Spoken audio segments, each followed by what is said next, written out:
Një nga lutjet madhështore profetike për ata të cilët janë sprovuar me borxhe. Dhe sa të shumt janë ata njerëz në kohën tonë, thuaj se nuk gjejnë person vetëm se është i ngarkuar me borxhe. Ky transmetim ka ardhur nga Aliu radiallahu anhu, i cili thot njërit prej personave, ata mësojnë një lutje të cilën ma ka mësu profeti alayhi salatu wasalam, që nëse ke borxhe dhe sa madhësia kodrave, Allah do t'i lanë atë borxhe. Edhe ja mëson lutjen që të thot Allahume kfini bi halalik an haramik wa aghnini bi fadlik ammen suak. O Allahu im, më mjafta me halalin tënd, larg haramit tënd, dhe më begata me mirësinë tënde, që të mos më varëm prej askujt përveç teje. Pra shikoni çfarë lutje madhështore.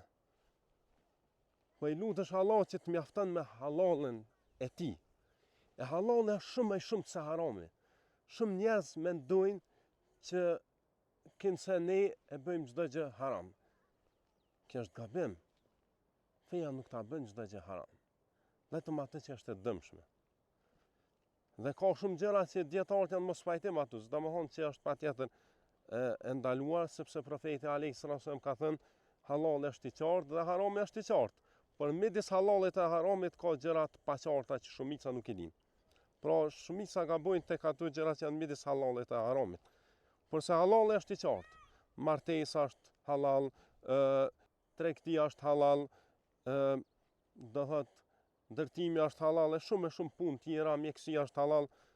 Haram është kamata, haram është hajnia, haram është mashtrimi, haram është prostitucioni dhe fitimet e tjera që njerëzit fitojnë pasuri përmes tyre. Pra, ti po i lutesh Allahut me të mjaftuar me halalin e tij, e mu largu pi haramit, se harami mund të fitojë njeriu pasuri përmes tij. Mirë, po nuk ja sheh kur hajrin as në dynjë as në ahiret. I ktheh në dëmin e tij, në veten e tij, në familjen e tij. Dhe në përgjithësi edhe në këtë botë, në botën tjetër është merr. Nuk nevojitet të robi Allahut asgjë ajo pasuri që është haram. Dhe në fund po i lutesh Allahut me këtë lutje, po i thu, o Allah, të më varem vetëm prej teje, me begato me furnizimin tënd, me furnizo.